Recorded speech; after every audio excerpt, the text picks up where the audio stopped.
롱앤숏 전략 알아보는 시간입니다. 토마토 전략실 오늘 정희만 전문가입니다. 안녕하세요. 네, 안녕하세요. 네, 정희만 전문가가 오늘 아침에 꼽고 있는 세 가지 핵심 이슈를 통해서 체크 포인트 알아보겠습니다. 보시죠. 첫 번째, 해외 이벤트에 따른 변동성 확대. 두 번째, 선물 옵션 동시 만기일. 세 번째, 1900선 지지 여부.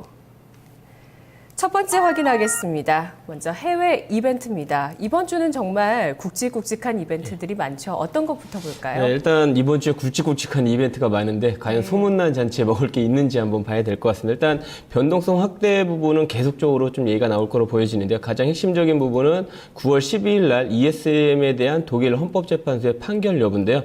이 부분이 지금 현재 상황에서는 합헌 가능성이 높다라고 보여지는데요. 네. 일단 그 ESM은 보통 이제 의회에서 이미 승인이 됐기 때문에 어떤 헌법재판소에서 어떤 어느 정도의 어떤 이 조치 부분을 좀 반대할 수 없는 상황이기 때문에 현재 합헌 가능성이 큰 상황인데, 가장 핵심적인 부분은 지난주에 그 ECB의 국채 무제한 매입 프로그램 어떤 발표로 인해서 우리 증시가 급등을 했다는 부분인데, 만에 하나 ESM에 대한 어떤 독일 재판의 위헌 판결이 나왔을 때는 시장의 영향이 상당히 크다라고 볼 수가 있습니다. 결국 이런 ECB의 어떤 노력은 무산이 될 가능성이 높고요. 그렇다면 유로존 리스크가 재부각될 수 있는데요. 오늘 같은 경우도 사실 ESM에 대한 어떤 헌법재판소 판결을 앞두고 나서 이슈가 묻혀졌지만 그리스에 대한 문제가 다시 불거지고 있다는 부분이죠. 만에 하나 ESM에 대한 어떤 판결이 예상치보다 좀 다른 결과가 나올 땐 시장에 변동성을 줄 가능성이 높습니다. 그러니까 12일 날 계속적으로 좀 살펴봐야 될 거로 보여지고요. 또 하나 그 13일 날, 12일, 13일 날 FOMC 회의가 있습니다. 결국 그 가장 핵심적인 부분은 이제 3차 양적 완화 정책에 대한 어떤 기대감이 커졌다라고 볼 수가 있는데요. 적어도 이제 그 금요일날 발표됐던 미 고용 보고서가 상당히 좀 부진했다라고 볼 수가 있는데, ISM 제조업 지수도 상대적으로 부진했었고, 그리고 고용 보고서도 상당히 좀 부진했었기 때문에 지금 3차 양적 완화 정책에 대한 가능성이 지금 계속 커지면서 시장에서는 50%까지 커졌다라고 얘기가 나오고 있기 때문에 이번 FOMC 회의 결과는 일단 시장에서는 좀 긍정적인 요소로 작용할 가능성이 높다라고 보여지는데, 가장 핵심적인 부분은 이제 미국의 IS 제조업 지수가 3개월 연속 50을 하회했다라는 부분이죠. 이제 그 8월 달 ISM 제조업 지수도 예상치보다 하회하면서 제조업 지수가 안 좋다. 결국 향후 미국 경제의 어떤 둔화 부분을 좀 예견할 수 있다 이렇게 보고 있고요.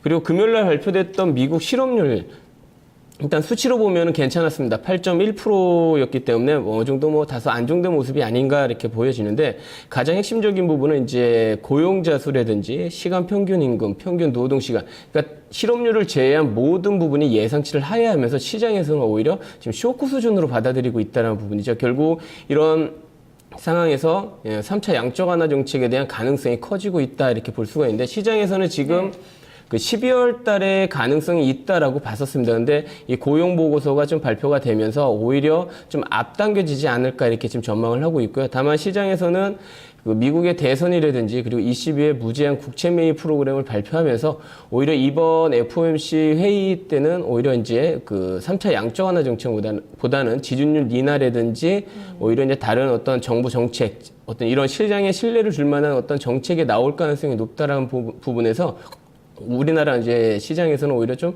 긍정적인 요소로 작용할 가능성이 높다라는 부분 한번 체크를 해보셔야 될 것 같습니다. 네, 우리 시간으로 어제까지만 해도 또 FOMC에 대한 기대감이 높았다는 측면을 더 많이 봤었는데요. 경제 지표는 충분히 부진했지만 여러 가지 점들을 감안했을 때 정희만 전문가는 이번 달은 아닐 것이다.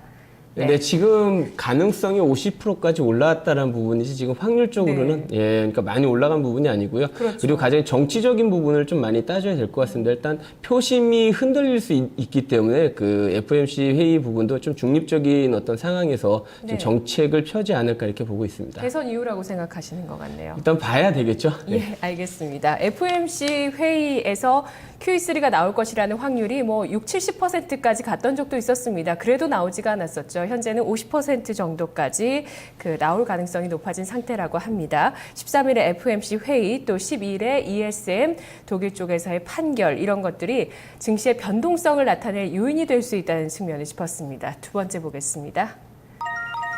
선물 옵션 동시 만기일.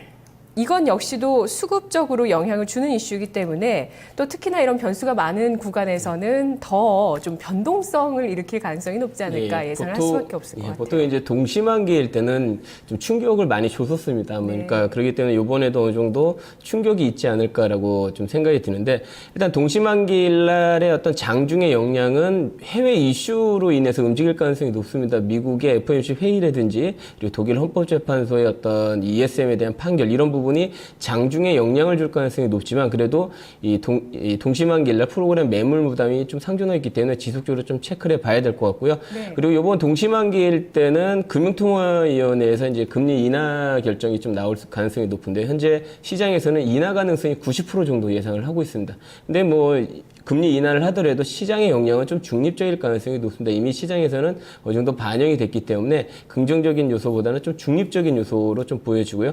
다만 지금 가장 핵심 동시만기일까지 계속 프로그램 매도가 나올 수 있느냐 여부인데요. 네. 일단 최근에 며칠 동안은 프로그램에 대한 영향력이 지수의 영향력이 좀 상대적으로 좀 적어졌습니다. 그러니까 좀 상대적으로 좀 안정된 모습을 보였지만 예. 아직까지 안심하긴 이른 상황인데요. 프로그램 순잔고가 8조 8천억, 그러니까 3조 8천억 정도 거의 뭐 4조 원에 육박하고 있기 때문에 언제든지 나올 물량으로 좀 판단하고 있습니다. 이런 부분은 지속적으로 좀 체크를 해보셔야 될 것 같고요. 결국 이 프로그램에 대한 부분은 만기 때 뭐 시장에 충격을 줄 수 있는 요소까지 볼 수가 있기 때문에 지속적으로 좀 체크를 해보시고 요번에 동시만기 일단 외국인하고 기관들의 어떤 만기의 손익 포지션을 한번 살펴봤는데요. 네.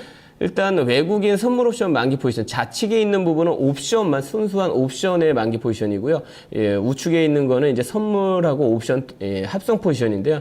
지금 가장 핵심적인 부분은 외국인 선물 누적 순매도가 그러니까 2만 1000계약이다라는 부분인데 이 부분은 프로그램 매수를 제외한다면 실질적으로 외국인들은 선물 순매수일 가능성이 높다라는 부분에서 현재 외국인들의 옵션 만기 포지션은 240에서 한 267. 근데 가장 핵심적인 부분은 좌측 차트를 보시면은 255에서 최대 수익을 볼 수 있는 부분을 보신다면 이번 만기 때는 오히려 255 정도의 어떤 설정이 될 가능성이 높습니다. 물론 이 부분은 지속적으로 좀 봐야 되겠지만 현재 상황으로 만약에 지수가 하락한다 하더라도 다시 만기 때는 좀 들어 올릴 가능성이 높다 이렇게 좀 보고 있고요. 네. 기관들의 어떤 옵션 포지션은 다소 좀 다른 전략인데요. 일단 가장 핵심적인 부분은 콜 200, 그러니까 257.5 이상을 집중적으로 매도했다는 부분이죠. 그러니까 지수 자체를 코스피 200을 257 이상을 안 보겠다라는 부분이죠. 그러니까 결국 어느 정도 좀 하방 쪽에 포지션을 좀 설정이 돼 있고요. 그리고 선물 옵션 포지션을 본다라면 합성 포지션을 본다라면 242에서 267, 그러니까 좀 넓은 구간의 수익 구간으로 좀 보여지고 있습니다. 다만 기관들 입장에서는 좀 상방 쪽의 포지션이 조금 더 우세하다라는 부분 이거 좀 참고하시면 좋을 것 같고요. 그리고 개인들의 옵션 만기의 손익인데요. 뭐 옵션의 어떤 순수 옵션의 손익이라든지 선물 옵션 합성 손익도 대부분 지금 손실 구간에 있다 이렇게 보여집니다. 현재 가장 핵심적인 부분은 콜 257.5 이상을 집중적으로 순매수하고 있고요. 그리고 풋 245 이하를 집중적으로 순매수하고 있다는 부분이죠. 그러니까 결국 요번에 지수 자체는 개인들의 어떤 이익이 확대되는 257 이상이라든지 245 이하는 뭐 좀 힘들다라고 볼 수가 있기 때문에 오히려 지금 시장에서는 좀 좁은, 그러니까 예상과 달리 좀 좁은 흐름의 어떤 이 가두리 장세가 좀 예상이 될 수 있다 이렇게 좀 보여집니다. 네, 알겠습니다. 만기일까지 선물지수 좁은 가두리 장세가 예상되는 가운데서 프로그램 매물에 대한 부담도 확인하셔야 되겠습니다. 세 번째 이슈 보겠습니다. 세 번째, 코스피 1900선 지지 여부. 전문가님, 그래도 정책들이 차례로 나오게 되면서 하단에 대한 지지력, 신뢰감은 조금 더 높아진 상태 아닌가요? 예, 일단 그 12일 날 독일 헌법재판소의 판결 부분은 시장의 중립적인 영향으로 좀 판단했습니다. 다만 반대적인 어떤 예상이 외의 판결이 나올 때 시장에 충격을 줄 가능성이 높고요. 그리고 FOMC 회의 부분은 좀 기대감이 커지고 있기 때문에 오히려 지금 악재보다는 좀 어느 정도 시장의 어떤 하방을 좀 다지는 과정이 좀 펼쳐질 거로 보여지고요. 다만 애플이 지금 좀 많이 급락을 해서 기술주 중심의 하락이 어느 정도 좀 예상이 되고 있다는 부분에서 적어도 오늘 같은 경우는 좀 하락이 예상이 되고 있는데요. 전일 같은 경우 이 5일선을 회복을 했었지만 21선을 회복했지만 다시 이제 전일 좀 20 121선을 하회하는 모습을 보였죠. 그렇다면 적어도 좀 밑으로 5일선을 좀 확인하는 과정, 즉 1900선까지는 좀 조정이 좀 예상이 되고 있다는 부분이죠. 근데 1900선은 최근에 단기적인 저항이 좀 한번 작용을 했었던 부분이죠. 6월 달에 한번 저항이 나왔다가 재차 지금 다시 회복된 국면이기 때문에 1900선의 어떤 지지 여부는 계속적으로 좀 커질 거로 보여지고요. 그리고 1900선은 뭐 121선이 위치한 선이기 때문에 어느 정도 좀 신뢰성이 좀 더 커질 가능성이 높다 이렇게 보여집니다. 네. 만에 하나 1900선이 좀 깨진다라면 오히려 좀 분할 매수 관점으로 접근하시는 게 좋지 않을까 이렇게 보고 있습니다. 알겠습니다. 독일의 헌법재판소 판결에 따라서 1900선의 이탈 가능성도 존재한다고 합니다. ESM, 독일 유로존 쪽의 새로운 구제금융기금인데요. 중요한 유럽의 변수네요. 오늘 롱앤숏 전략 어떤 기준을 가지고 오셨습니까? 1900선에서 1950선의 박스권 전략 계속적으로 얘기해드렸던 부분입니다. 그래서 박스권 전략 부분, 그러니까 박스권 하단 부분에서는 좀 경기 민감주인 화학이라든지 자동차 중심으로 좀 접근하시는 게 좋을 것 같고요. 그리고 1950선 이상에서는 지속적으로 얘기해드렸지만 비중 축소 관점으로 접근하시는 게 좋을 것 같습니다. 네, 어제 종가는 딱 중간 1924 정도입니다. 그러면 오늘 롱 전략 1900포인트까지 지수가 내려왔을 때 1순위로 화학 자동차를 보신다고 네. 하셨는데 어떤 종목으로 압축할 수 있을까요? 저는 개인적으로 현대글로비스입니다. 현대글로비스 같은 경우는 그냥 계속적으로 지금 매수를 하시는 게 좋을 것 같은데요. 일단 현대차 그룹의 어떤 지배 구조에서 가장 좀 핵심적인 역할을 할 가능성이 높다라고 보여지기 때문에요. 현대글로비스는 지속적으로 좀 보시는 게 좋을 것 같고, 뭐 최근에 현대기아차의 글로벌 판매 증가로 인해서 뭐 자동차의 어떤 PCC 사업 부분의 호조를 좀 이루어지고 있고요.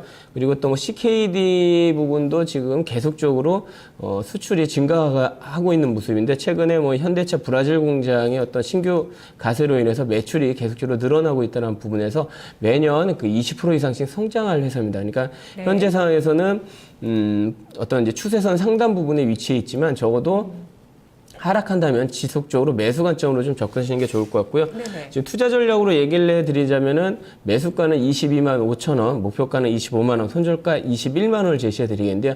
이 목표가는 단기적인 관점입니다. 오히려 현대글로비스는 단기적인 관점보다 중장기적인 관점으로 접근하신다라면 현재 매수가보다 거의 뭐 배 이상 뭐 한번 수익을 노려볼 만한 종목이기 때문에 중장기로 접근하시길 바라겠습니다. 중장기면 40만 원대까지 갈 수 있다고요? 뭐 40만 원, 50만 원도 충분히 열어놔야 되겠죠. 왜 그러냐면 결국 현대차 그룹에서 현대글로비스를 밀어줄 수밖에 없는 구조고, 그리고 지금 현재 계속적으로 좀 밀어주고 있는 상황이기 때문에 현재 그 매년 20% 이상의 어떤 성장세를 이어가고 있다는 부분 한번 체크를 하신다면 분명히 좋은 성과 있을 거로 보고 있습니다. 네, 정의만 전문가님 분석 고맙습니다. 감사합니다.